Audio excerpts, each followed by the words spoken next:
So this tree, not on your list, but actually very interesting, especially from a Hong Kong point of view. This is Aquilaria sinensis, and this is the Chung the hung tree, and the hung product, which is used to make joss sticks, right? And is an incense, in English called the incense tree.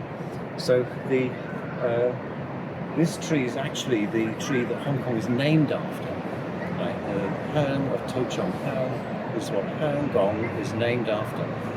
Because Hong Kong was the center of the hang industry for 1,000 years, right? From about something like 400 AD until some 1300 AD.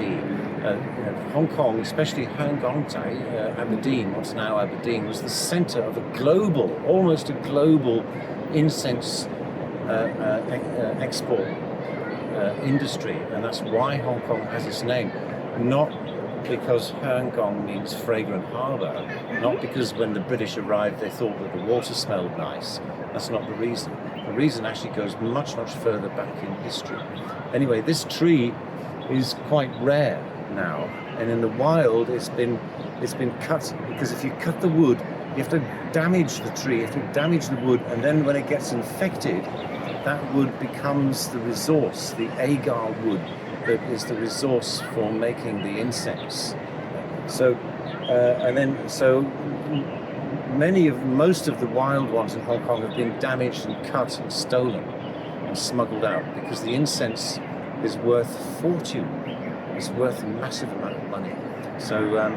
So sadly, the tree has been, is an endangered species, certainly in the mainland and now in Hong Kong as well. So it's interesting to see it here, grown in this park, which has quite an interesting collection of trees. Many of them with labels on, and the majority of labels are correct, which is even more amazing. So let's have a quick look at the label again